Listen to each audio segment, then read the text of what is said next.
Hey there, everyone. Welcome to today's live chat. We're going to take a moment, as we do with live chats, and let people log in to our live chat. As people are doing that, I want to say hello to you. Thank you for joining. Molly McPherson. Excellent. People log. Okay, hold on. We're going to get this out of the way. Clayton, hello. Welcome back to the podcast. Hello, Molly. Great to be back. Thank you very much. I mean, technically, it's all one big kind of media channel. It's the podcast. It's the live chat. Why people come on, why don't you let people know a little bit about your background and why I love chatting with you about this? Sure. Well, thanks for having me. It's the Molly McPherson Media Empire. So I was a producer and correspondent at ABC News for 20 years and also worked at Scripps News. And now I am doing a little bit of everything. I'm writing a couple of Star Wars book projects. I'm a big Star Wars fan and do some media consulting and training and crisis stuff for a firm here in Denver called Dovetail Solutions. And I am available if you want a Temu version of Molly. I'm around. If you need any PR help or advice or media consulting. So I'm out there. Well done, Temu. I love that. I'm not going to allow you to stick with that, but I love that. That makes me laugh. Okay. All right. Here's the reason, Clayton, why I like having you here. There's just a certain mindset, a thinking of people who are media people, who are newsy people who've worked in the industry. You, like me, we've both worked now on both sides of it. When we have that perspective, it gives us additional perspective to talk about these types of cases. Now, I want to be very clear again from my position and point of view.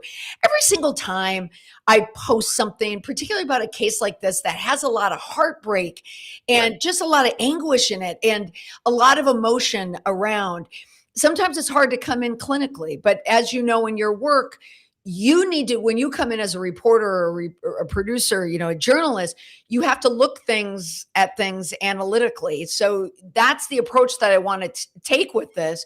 Yeah. And we're going to look at it from the media aspect, the messaging aspect, and the reputation aspect. We're going to start off talking about the Nancy Guthrie case, but also the Epstein files, because they are dominating the news cycle right now.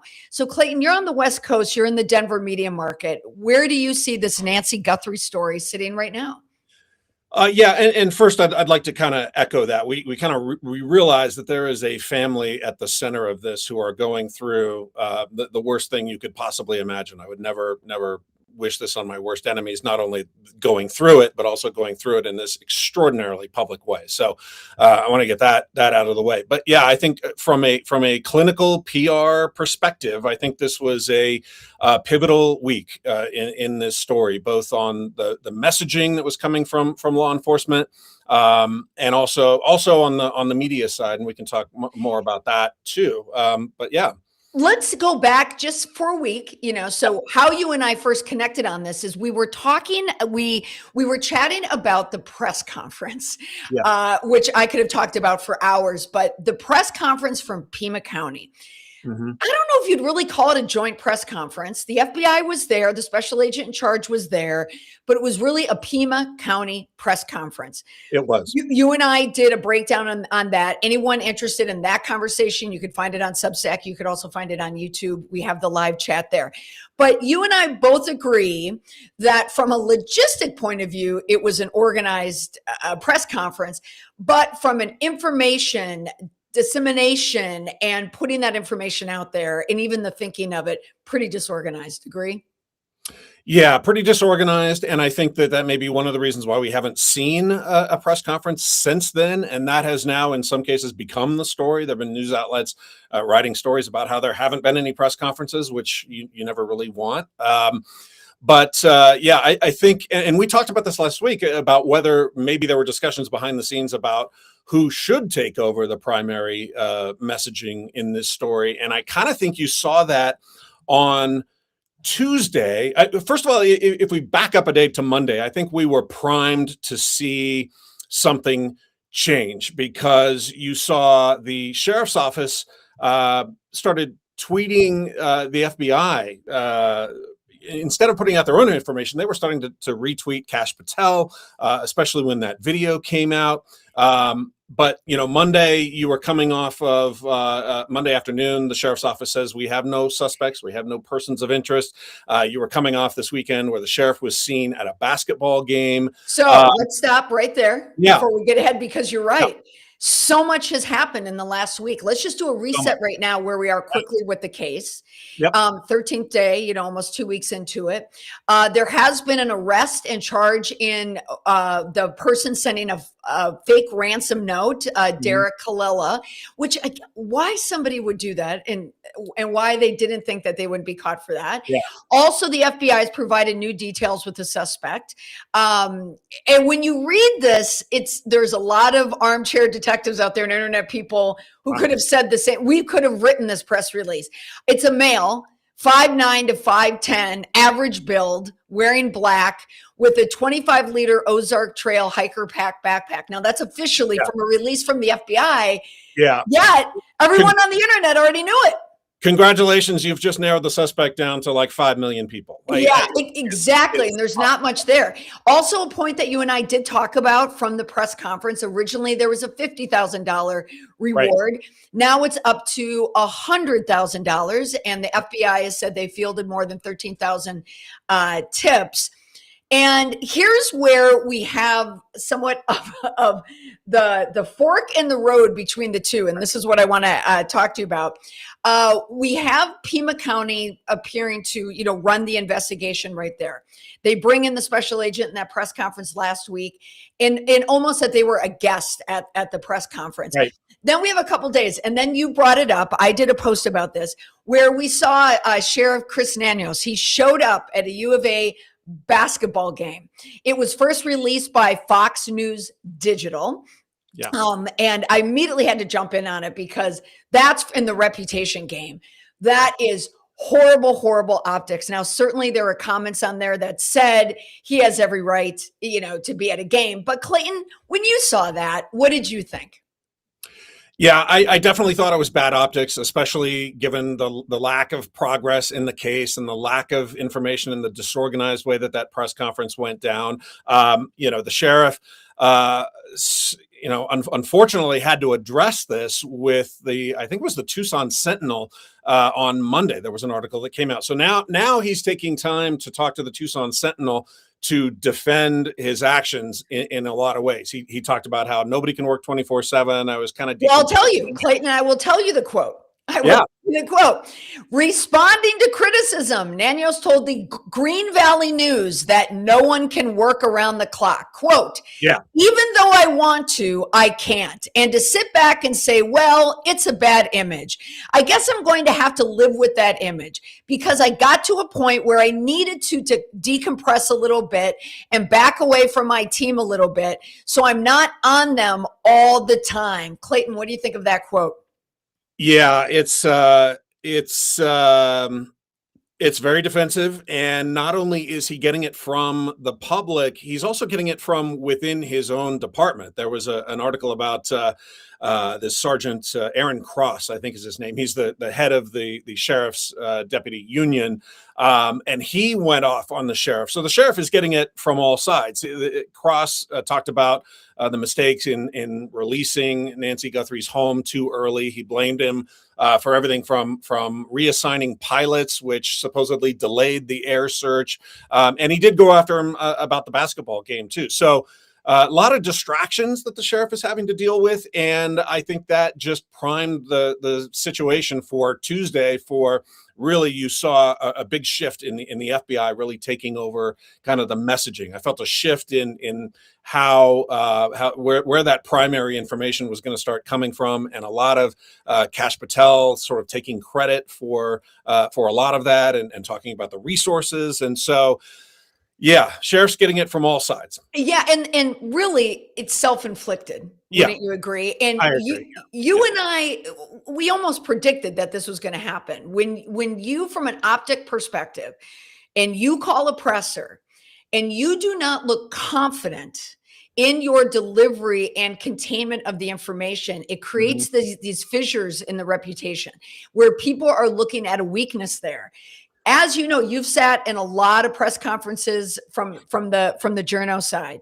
You certainly can smell weakness, and it doesn't mean that you have to have an answer for everything. We don't know is an answer that can suffice, but how do you say that? And how firm are you in the I don't know? So just like briefly, go back, and why do you think Nanos is wobbling so much? Yeah, I think it kind of goes back to something that's as simple as your demeanor and your projected level of confidence in a press conference. It's understanding that you can't just deflect a question or not answer it or speculate, which is even worse, but to say, yeah, these are important questions and I understand why you're asking them and we want those answers too. And we're doing our best to find them. But when you allow the sheriff to sort of stand there and just kind of speculate on every question that was coming in, again, we talked about how that press conference probably should have been cut off 20 or 30 minutes earlier. Yes. Because it allows sort of the vacuum to be filled with a lot of just nothingness at the end of the day. And speaking of vacuums filmed or being filled, something else I've noticed about Sheriff Nanos media relations. Now, in crisis management, I work with people at the center of a crisis. It's my job to get into the crisis, but also to get into the mind of the person at the center of it. Certainly, Sheriff Nanos is also at the center of his own reputational challenge dealing with this case. And I think it is impacting the perception of Pima County. And that's why you're also going to get more leaks. You're going to get more frustration. But one of the things that I think, one of the challenges that he's having is one, he doesn't have the PIO support, the public information officer support, which you and I both know he does because we saw the staff, or more likely he's not listening. Because what I'm seeing is a sheriff who is spending a lot of time doing one-on-one interviews. Which, and now he said he's not going to do those, which is interesting. I noticed they actually put that in a post or a tweet the other day that not only no press conferences, but no one-on-ones, which I think is telling because he was better in one-on-one interviews. I think he was a little more direct and a little more sincere and showed a little bit more emotion when he was doing those one-on-ones and those were, I think, helping him a little bit. So it's interesting to see him not do those anymore. Yeah, certainly, he's more comfortable in that one-on-one environment, which many people are. And I know this from my client work. One of the reasons why people like to do one-on-ones is they think they can control the narrative. They think they can control the reporter. It's so much easier to do one-on-one. But when it is a press conference, anything goes. Now, I don't want this to be an entire chat about dunking on Sheriff Nanos, but this is a case that has captured the interest of so many people, not just because of Savannah Guthrie, being a co-anchor on the Today Show and being with NBC News, but also the length of the case without any answers mixed in with this new digital age, media there. But just to bring it back to Nanos for 1 second, I was reading People magazine because this is what I have to do. This is how I get my quick bits on things. But I was reading an article about the case here. Now, I'm someone who gets calls a lot from entertainment magazines. And I'm someone, I have time to talk with them, but many times I don't. This morning, I had an interview request from someone doing another entertainment type story, which I don't know, 5 years ago, I would have said, what? Oh, yeah, I'll do it. And this morning I said, no, because I don't have the time. And that leans into what I wanted to say about Chris Nanos.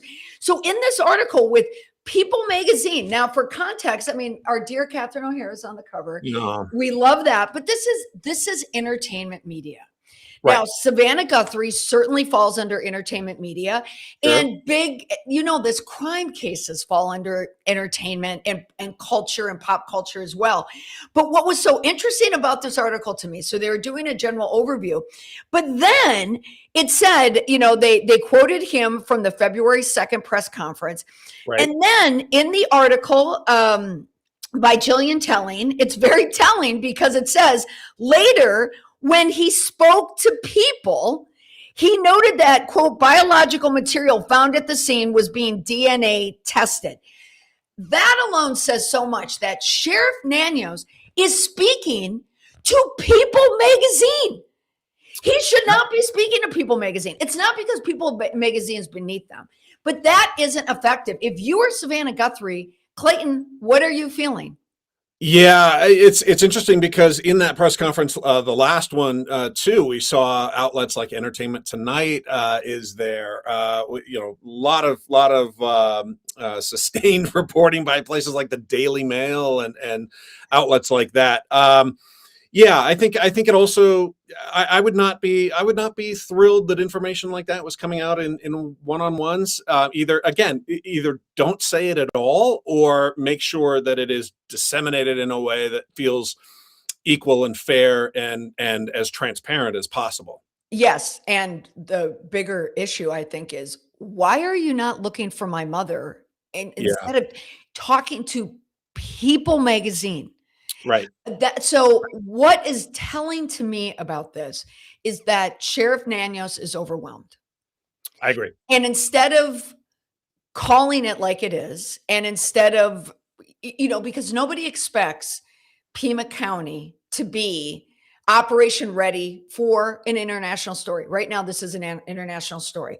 I think reporters, I think all stakeholders out there, agencies and the public, would give Pima County grace. But and you have a bit of a bumbling press conference, but right after that press conference, when you start to get that pushback and people are starting to give you grief, is when you really recenter. You stop doing the one-on-one interviews, and it seems like he's been forced to stop doing the interviews as opposed to choosing to no longer do these interviews. But the tell also from his reaction to being spotted at that basketball game. And as you pointed out, Clayton, his choice to go defensive instead of saying, kind of calling it like, yeah, I know the look. I know how it seems. But I had to get away, for a moment. There's other ways you could have messaged it. But the lack of reputation for Nanos does impact the greater reputation of Pima County. Wouldn't you agree? Absolutely, I agree, and I'm sure that he is probably getting some questions from his bosses. The county board of supervisors is probably not thrilled that the only mention of Pima County is in relation to this story, and I'm sure he's getting a lot of pressure from people in that community to solve this as quickly as possible. And I do hope that there has been some sort of change in how they are advising him. It's hard in the middle of an intense, high pressure case like this to take a step back and say, let's talk about PR strategy and how we're going to change and do things. I think they're sort of focused elsewhere, and maybe they'll have kind of a debrief later once this is all done, and they'll talk about how all this was done. Nanos is a cop's cop. He's been a cop since he was 20 years old. He knows law enforcement. He's done every job in law enforcement, from homicide to sex crimes to everything in between. And so Gabby Giffords, he's good. Shooting. Yeah, Gabby Giffords. He was involved in that case as well. But besides that case and this one, I don't think he's had a lot of high profile cases to kind of deal with. And so I give him a little bit of grace there. But again, a lot of these things are just sort of self-inflicted, unforced errors in terms of how you project confidence in the investigation and how you present information in a way that's just not meandering and disorganized. Right. And I don't know if you've seen this in your, recent work where you're doing kind of media messaging for people and helping clients, and also your background work as a journalist. People at the center of a crisis, and this really is. I mean, there is the case in the investigation, but there's also a reputation crisis for Pima County. There just is now. Oh, there is. They're dealing with that. And another challenge that they're dealing with here is this perception of a split between the FBI and Pima County. So there are so many things that are almost infiltrating the investigation and the reputation of the investigation of this case. So let's talk about this for a moment. I don't know how deep you went on this, but looking at a number of stories out there, Reuters, AZ Central, Fox, and others, essentially the quote is, sheriff blocks FBI access to evidence over gloves and DNA, and criticism that it, quote, risks further slowing a case that grows more urgent by the minute. Now, Nanos, for he is, instead of there being one unifying message, we now have two. He has to rebut what was said there. So what's your take on all this? That was, and that broke last night. That was a Reuters article by Jana Winter, who is an outstanding reporter with a long history of great sources and stories that she's broken over the years, including about the Aurora Theater shooting many years ago here in Colorado. But so you've worked with her. Yeah, I know her work. I've worked alongside her, been in press conferences with her. So that was a really interesting kind of. Well, then, Clayton, you know her. What do you take? What's the veracity of the article? I mean, is there something there? Oh, I think it's I think there's something there. I think basically the gist of the story was that the sheriff is sending evidence to be tested to a lab in Florida, which maybe they've used before.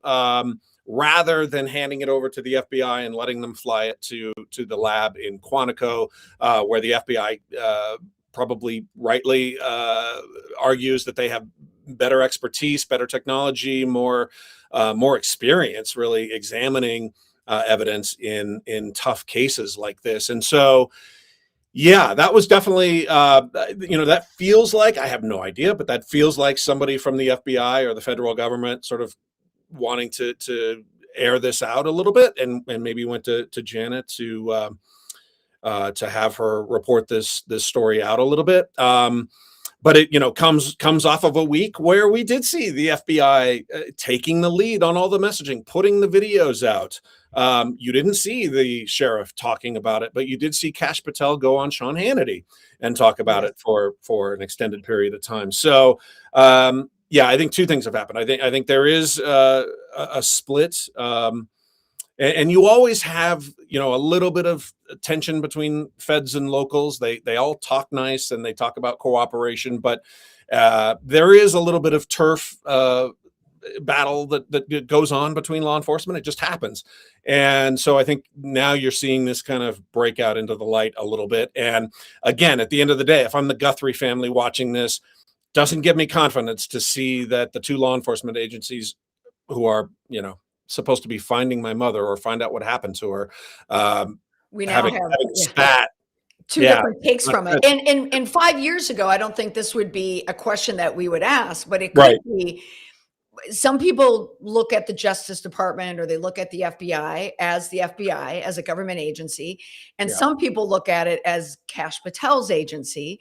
I know after the shooting of Charlie Kirk, part of the narrative there was the special agent in charge was let go, and someone who had a lot of experience, that there was somewhat of a gutting within the FBI. So is it a question that Pima County, or even the family for all we know, is not trusting this particular FBI? Or could it be the FBI not trusting Pima County? Could be both. Yeah, it's a hard one to say. But I have now seen there was some reporting. I think it was sourced as a source close to Savannah Guthrie and her family last night on the evening news programs. There was starting to be some chatter about the Guthrie family apparently feeling like unhappy that the investigation seems stalled, and that is starting to become a thread that I think you're going to see pop up probably even more in the coming days. So I was flying last night. Was that on the NBC Nightly News? No, it was actually on ABC. It was actually on ABC. Your former employer. Oh, interesting. Yep. It was kind of in passing at the end of the reporter's live stand-up, but yeah, I think it's something that is probably again bubbling under the surface that we're probably going to hear more about Yeah, exactly. And so, if there's no break. Yeah. yeah, and part of the split, as you're saying now, we have like sources, unnamed sources, but sources close Yeah. to the family. We have leaks now, going to Reuters, going to other Yeah. places. There's now this case, and Pima County in particular, the danger where internal coordination becomes an issue because everybody heard about one black glove, so OJ-esque. And Right. then Pima County and Sheriff Nanos saying that there were two gloves, and now there's no daylight almost between the agencies. We don't know what they're hiding from each other, what they're sharing with each other. When you have a Reuters type story where you have sources, going on the record, whether or not background or on the record, how do you think that changes the coverage and the narrative right now? So we're Friday, we're heading into the weekend. So Saturday, traditionally slow news day, but it pops online. And then Sunday, we have a lot of big headlines. Do you think there's going to be like another kind of sub narrative here just about the split? I think that yes, you will start to see that only because with a lack of information on the primary issue here, finding Nancy Guthrie, then reporters are going to start to look for other threads to pursue. And I talked about, I mentioned earlier, it was a turning point in terms of the messaging this week. I also think it's going to be a bit of a turning point for the media too. I think that. Explain. Well, I think that this to me feels like the point in the story where if there are no developments, I think what you're going to start to see, and I'm sure these conversations are probably happening right now in newsrooms and will happen over the weekend, is how long do we continue devoting so many resources on the ground to this story? I don't think networks will stop covering it, but none of the networks have bureaus in Arizona. And it is expensive to have correspondents, producers, camera crews that you're hiring, satellite trucks, the whole bit, hotel rooms, rental cars. It gets expensive. And so what I think my hunch is that by next week, if there are no developments or changes in this story, you're going to start to see the story being covered from the bigger bureaus like Los Angeles, like New York. They'll still cover it, but I don't think that the nationals are going to be on the ground as long. So I think, and that's just a function of, how long can this go on with no real news? And so they will continue to cover it because it is an important story, but I think they may start to dial back a little bit, at least the nationals. Yeah, and there is a lot of chatter online too, where the missing white woman syndrome, like media accountability, we're all focused on just this one person. Right. The Savannah Guthrie factor certainly is significant there as well. But yeah, here we are now coming up on the 2-week mark. When do you think it falls below the fold, so to speak? I would say another week. If it doesn't, one more week? I would give it another week. If there's really no developments, then I would guess by another week it starts to go below the fold. Yeah, because what they need are developments, and I find it interesting, like looking at how they are messaging. The FBI, for instance, I mean, now the FBI is really stepping up, as we mentioned. They're stepping up their comms, definitely. Right. And I just pulled a post from Twitter from FBI Phoenix. So it's out of the Phoenix office there. So it says the FBI is increasing its award to $100,000, new identifying details. And we had talked about this, but media outlets should direct tips they receive to the FBI. Additionally, we do not comment on tips and information we receive regarding ongoing investigations. And then they included photos of the backpack and the video. That video, now, like when we talk about if there hasn't been no new news, that video, when that was released, it was the first thing I said was, and as you and I were chatting about this before, I've been in Arizona all week. Yeah. So this has been a national and local news story for me. I've been following. As soon as we landed at the airport, the very first billboard we saw was for Nancy Guthrie. That was the very first thing. And the locals there are certainly doing extensive coverage.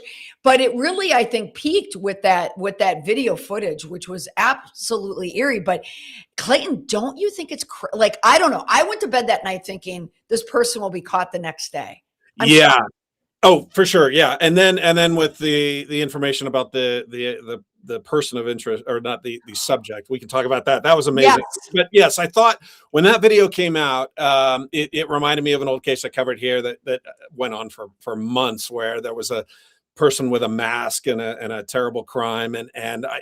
That was sort of key to the case as well. But yeah, it was remarkable to see it in such detail, because we had no idea what happened. And then to see this, I mean, it was a scary, menacing, fully masked, gloved person walk up onto that porch, really got people talking again. And I think that I thought there was going to be a break, and I'm sure every reporter covering this case day by day thought there was going to be a break. And so I think that sort of fueled the kind of over enthusiasm in the subject that the sheriff tweeted about later that evening. And I think that was another misstep by the sheriff, frankly, because in investigations like this, they are chasing down lots of leads and they are talking to a lot of people. And are you referring to the DoorDash driver? Yeah, to Carlos. Oh my gosh. Well, so locally, I will say, I saw it on the local news, because of course now it's all NBC all day, because it's the Olympics, and this, and I was in the middle of work travel. So they released the footage, and then also there's the sub conversation online, the internet. That's going back to, is it a bandmate of the brother-in-law? So Savannah's brother-in-law. Remember how we heard like Ashley Banfield was saying that someone within the local law enforcement was saying, we're looking at the brother. But then you and I both agreed that there's nothing wrong with someone saying that to an Ashley Banfield, that of course, because they have to look at everyone. Right. But did you happen to see that online? Like, about who they thought initially was behind the mask? I didn't see the thing about the band member. That's interesting. As soon as it was announced, we were out sitting, it was late night. And then I saw on the phone, I said to Greg, ooh, and I watch, like, I'm waiting for media outlets, like, who picks this up? And no media outlet, news media outlet, is going to pick up that, because it's not verified at all. But all the digital news clickbait sites did. Oh yeah, you had. I saw people posting about every little detail, trying to measure the shoe, the length of the shoe based on the the tile of what was probably 12-inch tiles. Like how many inches does it take up, that the shoe when he walks across those tiles? What kind of backpack is it? Apparently, you can only buy it at Walmart. What sort of gloves they are, all of these things. And that is an interesting part of this whole information vacuum from officials, is that it is just going to get filled by all of these armchair detectives and theories and conspiracy theories. And you sort of just additionally lose the narrative when those things take over. Yeah, they lose the narrative, but who picks up the narrative is the internet. Yeah, absolutely. So, in my work, I hear it all the time, when I work with clients, and so much of it is justified too. When someone's under attack, it's a viral crisis. They get so frustrated by, the keyboard warriors and their reputation being in the hands of the internet. I understand it. I absolutely empathize. And a lot of it's unfair. I agree. Yeah. A lot of it is unfair, but you know what? A lot of it is fair too. Mm-hmm. And I know it's so easy in messaging that people like to dismiss people online.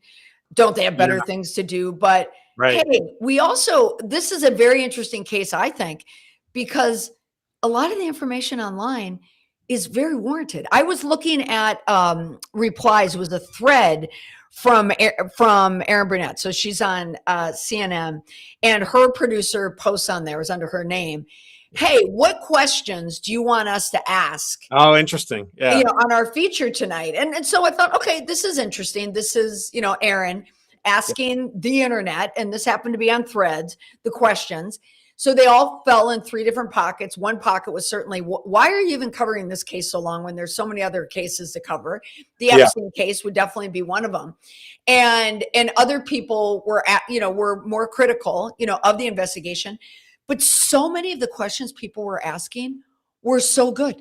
Someone would say, okay, they use their left hand in this. Are you checking to see if they're left-handed, or if they do that? Some of them are not sky in the pie. Some of them do seem like very warranted questions. I agree. I think one of my favorite ones was somebody online was saying, here's what you should do. Take Nancy's phone, put it in a Ziploc bag, attach it to a drone, and fly it in a spiral pattern around the area and see if it starts to pick up or connects to her pacemaker. And it's like, I read that at first and I was like, that's crazy. And then I thought about it and I was like, well, it's not. That's good. I saw the same thing. I think people are saying the same thing. Yeah, it's actually a pretty creative and well thought out idea. So yeah, there probably are people who, and even the Guthrie family, I think, has said has talked about the tip could come from anywhere. So you never know. What should be followed and what was not. But yeah, it's been interesting for them to have to deal with sort of these parallel internet investigations. And speaking of tips coming from everywhere, which often happens in these cases, who seems to have direct contact with somebody who's claiming to have direct contact with the kidnapper is TMZ. Yeah. And TMZ, now I'll admit, so full disclosure here, I should say in this disclaimer, I've worked with them. I've participated in their programs. I've done lives with Harvey Levin before. Has TMZ ever been in your orbit at all in your career? They have not. No. How do journalists perceive TMZ? Well, how do they perceive it? They break a lot of news, and I think that a lot of news organizations end up following what TMZ breaks. I think where the reservation comes in is how did they get that information? How did they, was somebody paid off? Was somebody, what were the methods of getting that information? So it's less about the scoops and the information, which most of the time turns out to be correct.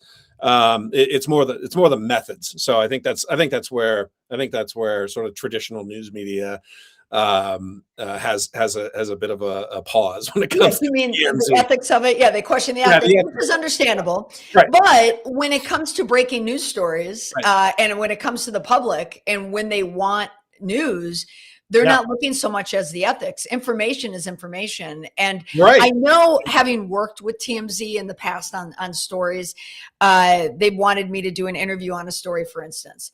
And then they would tell me what the questions were going to be. And then they give me a follow-up call. Okay, so this is what we heard. Now we have this, and this. And I said, how did you get that? How did you get that? 7 minutes since I've spoken to you. So they do have a network, and they are wired in everywhere. Now, personally, I have good friends that work at TMZ who are come from the traditional journalism world. So I know that they know what they're doing. They know what they're doing, and they do get to operate under different journalistic standards, because with the sourcing.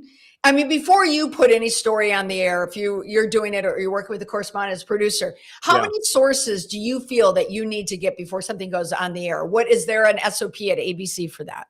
I mean, it's kind of the standard 2 sources, and preferably not sources that are working, side by side in the same office and have the same information. Right.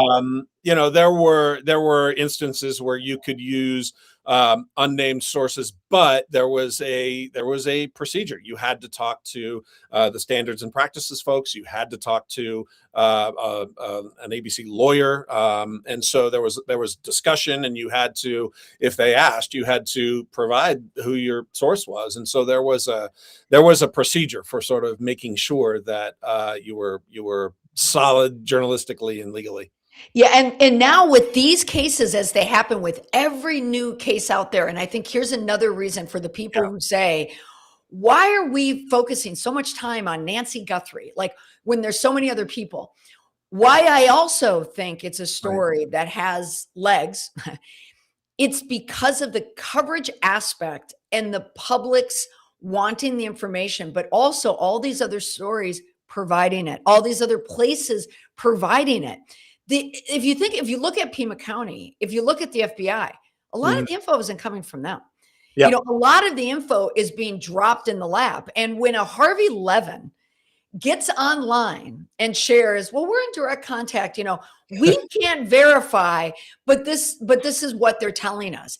it Yeah. it will make an impact. I don't know if you agree with me on this, but if a Harvey Levin goes on the air and says we've been in contact, it triggers other things happening from local and federal law enforcement point of view. Wouldn't you agree? Oh, I agree, because it is they have to chase down every lead. And especially given the fact that there is this huge reward, $100,000 is now on the table. They have to chase it down. They have to take it seriously. And I know, reading some of the latest TMZ article, they even mentioned that we're not giving you every detail in this note that we got, or in this email that we got, I guess it was. And so they seem to be, at least TMZ, I think, recognizes its place in this story, and seems to be at least talking to law enforcement or sharing this with them to kind of make sure that that they're not releasing too much. So they are practicing some restraint in that regard. But yeah, sure, it changes the dynamic. It absolutely changes the dynamic. Whether or not you believe that this is actually a kidnap for ransom case, which I think has kind of been uh, Debunked. waning as a Okay, Clayton, I'm going to ask it. What do you think? What do you think now? We're almost 2 weeks into this. What do you think? man. I would just completely be speculating, but yeah, I think maybe somebody, not a. I feel like in the history of humanity, the biggest motivating factor is, in people doing bad things to each other, is money. So I think Yeah. that this was probably a uh, targeted crime, in the sense that they saw an elderly woman living in a nice house, and someone probably thought that they could profit from it, rob the place, get money, whatever it is.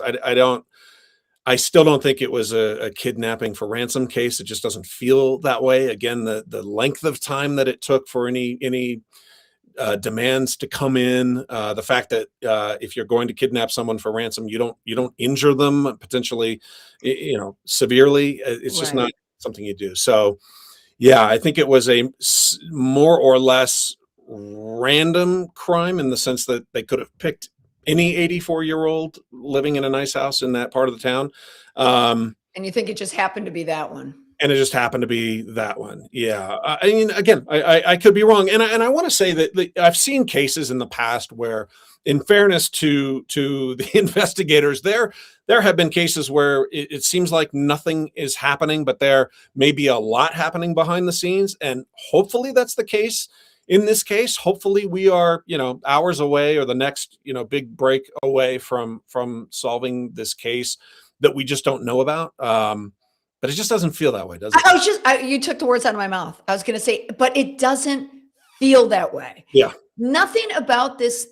A word that I do not associate with this case is confidence. Yeah. And Absolutely. I think you and I both agree it's unusual, it's strange, and there could be a number of red herrings there.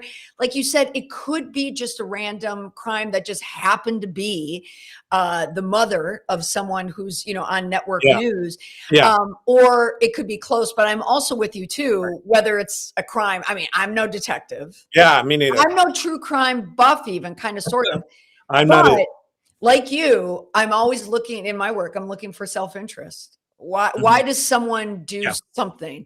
Yeah. And usually it's money.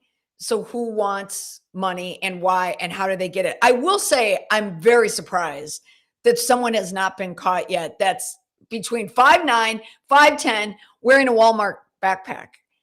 How have we not figured that out? But Yeah. here's another theory that you and I don't necessarily believe, but a lot of people do out there. The Epstein tie-in. Now, Oh, the yeah. Epstein story, this is why it's so crazy, and also why I wanted to bring you in on this. It's just people who have media backgrounds on this. The fact that these two stories are parallel stories at the same time, like our snapshot in time, the two trending stories, it's the Guthrie case and the Epstein files. And you would never think the two would intersect, but yet here we are. There's different points of intersection through it.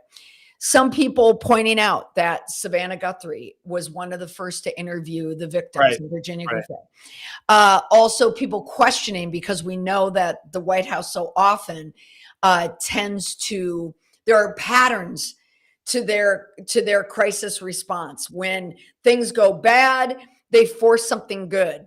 I posted something the other day. I don't know if you watched any of the Pam Bondi Attorney General testimony. I saw some highlights. Yeah. Some highlights, which if you watch Fox News, that's all you would see were highlights. They only showed a couple highlights. But social media lit up with all of the clips from Pam Bondi. But that was like a disaster day for them. And then sure enough, now next day, I mean, I wait for it. They're pulling out of Minneapolis. And the big announcement was because it was a success, even though that 2 American citizens died. But what do you think, if anything, about people talking about that narrative of the Epstein files and Nancy Guthrie? Yeah. I don't know. I think it's a convenient connection to make. I've never been a big believer in conspiracies and sort of that idea that if it sounds like a horse and walks like a horse, it's probably a horse. So but again, in the vacuum of information and the widespread interest in both cases by people who have the time to look into this stuff and connect those dots that maybe there's not a lot of evidence for connecting. People are going to do it, and it may affect the storyline. It may affect how things are investigated. But I just don't. I don't personally, and again, personal opinion. I don't buy the connection. So yeah. So is the connection there or not? I wouldn't give the White House that much credit, honestly, to plan it like that. I really don't. But from the media analyst hat, if I put it on right now, these two parallel stories happening at the same time. What will happen though? Is an institution or an organization will push stories. They'll hide them under certain times, like coming up in the afternoon. It's a Friday. Like right now with the Guthrie story and the Epstein files, if anyone wanted to do a news dump, Friday, February 13th in the afternoon is the day to do that news dump. I mean, that is for sure. Oh, for sure. I didn't even think about that, but yes, that would be brilliant to do it. In just a couple hours from now. I agree. Well, and one celebrity who has benefited from this news cycle, I would say, is Timothy Busfield, who when we were it went live last time when you and I were speaking. Right as we were going last week. I got the notification from the New York Times about the indictment.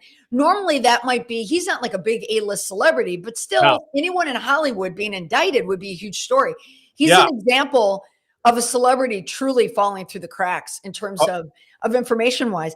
I agree.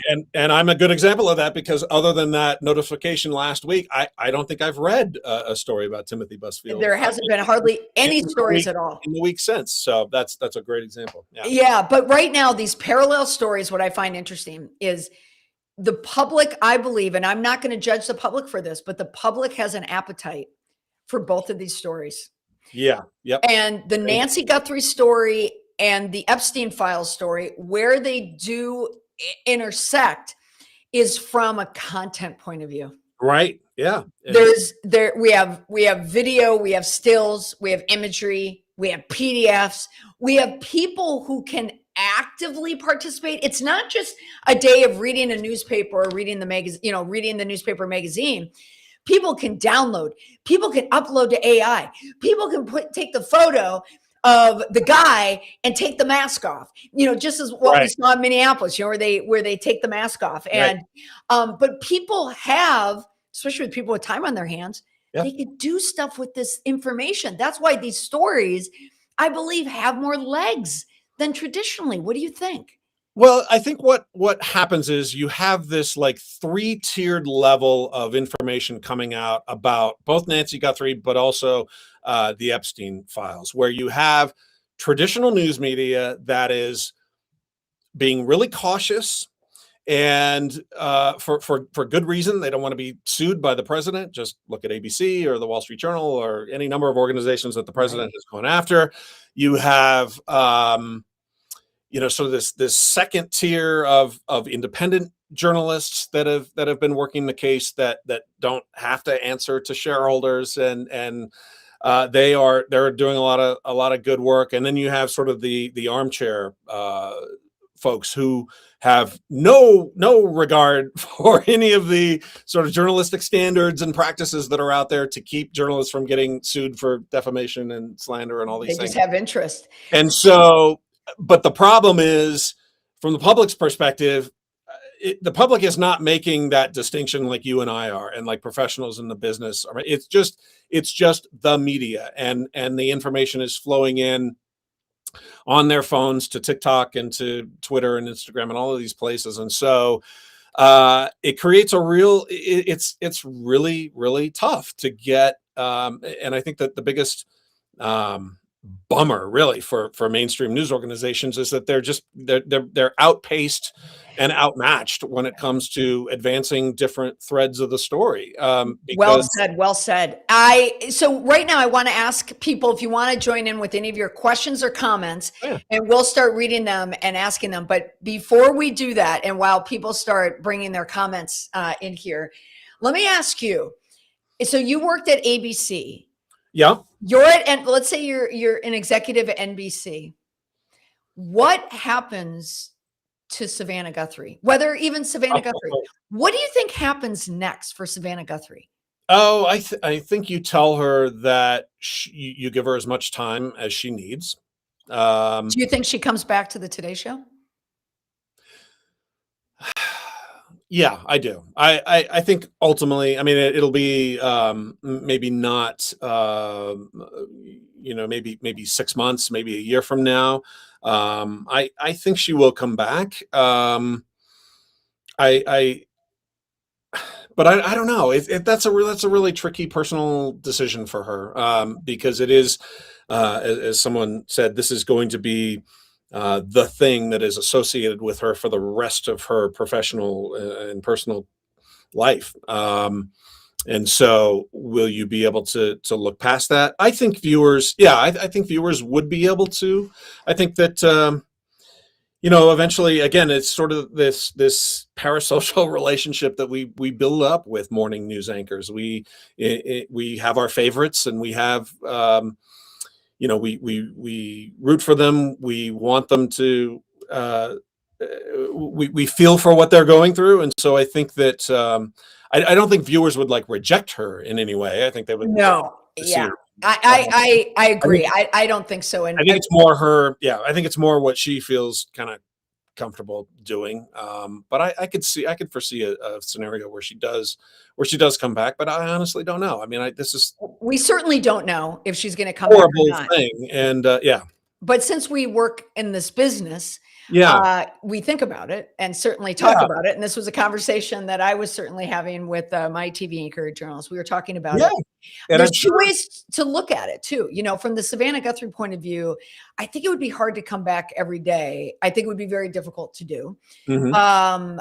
And there's no way NBC is going to push her out. There's no way they're going to do that. No, they'll give her lots of time. They'll give her lots of grace and lots of time. However, NBC network news viewership is struggling. It's not like we are well past the Katie and Matt days.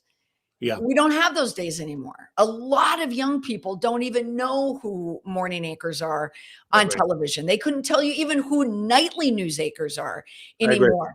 And I think if you couldn't even begin to put yourselves in the shoes of a Savannah Guthrie, but I personally think it would be hard to get up every day at 3 a.m. and go to work and do that. I Yeah. see her staying at NBC, definitely. But does maybe NBC put her in more of a special correspondent? Special projects kind Yeah, of thing, exactly. let her work at her own pace. Yeah, maybe I could see that. Because the public will like her and no one will reject her. Yeah. However, has to be said, it must have been said somewhere at 30 Rock. Somebody said, if she comes back or when she comes back, is that the first thing that people are going to see? Because this story is such a deep story. Right. Is that what they're going to see every morning? Right. And I think obviously it depends on what happens in this case. If it just becomes a cold case, that is one thing. But if there is Resolution, that's a really good point. and a trial that drags out for a long time, then I think that's going to affect the decision making and certainly the timing of it as well. So yeah, what can I have to see? Yeah, well, I mean, yeah, we'll certainly have to see there. So, I really want to thank you for taking the time to speak with me. And I told you that the community loved getting your feedback. I want to look at some of the things that they're saying here. Oh, sure. One person said, "I see a John Walsh reboot featuring Savannah, depending on the outcome." I don't know if I see that necessarily. Almost, I don't think her heart could ever go there. But would people watch something like that? 100%. Yeah. Oh, for sure. Yeah. Yeah. Danielle saying maybe they'll give her a once a week news show. I don't know if the appetite is there or not for that, but I think people will still want to see that she's taken care of and well. Right. But maybe give her something more weekly or serial. Yeah. I mean, one of the things that you're seeing is Today's Show ratings, for better or worse, are up during this whole thing. Oh my gosh, with the Olympics. One person said, I think that depends on the outcome of the situation, whether Nancy is found or not. Certainly. Yeah. Agree. Yeah. Yeah. I agree with that. Yeah. And looking at the commentary here in the chat, I always give the public, like, I'm so used to dealing with clients who hate chiming in from the internet. Like whenever the internet chimes in, it makes me crazy. Sure. Yeah. I love giving the internet the benefit of the doubt because there's a lot of smart people on there too. You got to get through all the trolls.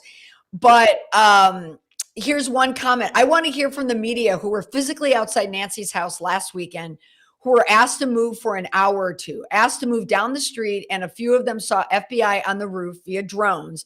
But wouldn't it be time for someone to take the video with a Nest camera 3 days later after the footage was released?